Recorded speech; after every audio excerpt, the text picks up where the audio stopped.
The Somali-American story begins long before the mass resettlement of the 1990s. To find the true first chapter of Somali-American history, we sail back to the late 19th and early 20th centuries, an era of steamships, empires, and global migration. Along the northern coast of Somalia, in port cities like Berbera and Zayla, Somali men had spent generations navigating the winds of the Indian Ocean. When the British Empire expanded its merchant fleet, it turned to Somaliland for skilled maritime labor. Somalis were known as tough, disciplined seamen. British shipping lines, P&O, British India Steam Navigation, actively recruited them as stokers, firemen, and deckhands. Their endurance in the brutal heat of coal-fired engine rooms was legendary. These sailors, labeled lascars under colonial terminology, traveled across the world. Many eventually stepped onto American shores, New York, Boston, Baltimore, and even ports around the Great Lakes. These were the first Somalis ever documented in the United States. By the 1910s and 1920s, small numbers of Somali seamen began appearing in U.S. ports. Some were discharged there. Others simply chose to stay, seeking better work on land. But America was a different world, defined by strict racial boundaries and exclusion laws like the 1917 Immigration Act. Somalis didn't fit neatly into America's racial boxes. Depending on the clerk or the port, they were labeled Asian, African, Arab, or sometimes just other. It placed them in a strange legal limbo, and socially they were nearly invisible. Work was scarce, but they pushed forward. Some became cooks or factory workers. Others found familiar labor in boiler rooms and power plants. The community remained small, dozens, maybe a few hundred nationwide, and overwhelmingly male. They built lives quietly, anonymously, but their presence marked the very first Somali footprint in America. One city in particular became a magnet: Detroit.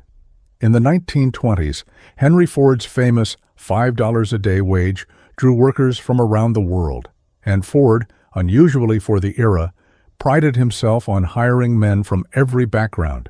Somali workers settled in Black Bottom, a predominantly black neighborhood that also housed other immigrant groups. Some attended Ford's English school, part of an early assimilation program. Because there were no Somali women in America yet, many married African American women, and their descendants blended into the broader story of the Great Migration. Much of this early Somali presence faded from memory, until historians began to recover it decades later. A second wave of early Somali arrivals looked very different. In the 1950s and 1960s, as Somalia approached independence, the new nation sent promising young scholars to study in the United States. These students were future leaders, engineers, administrators, agronomists. Their mission was clear: learn abroad, then return home to help build the Somali state. They lived in dorms, joined campus clubs, attended lectures, and carried enormous pressure. Nearly all intended to return home, and most did. Their time in America laid the foundation for an early intellectual bridge between the two countries, one that would later be fractured by the Civil War. The seamen of the 1910s and the students of the 1960s were small in number, but their impact was foundational. They navigated immigration laws, racial barriers, isolation, and uncertainty, and carved out the very first Somali presence in the United States.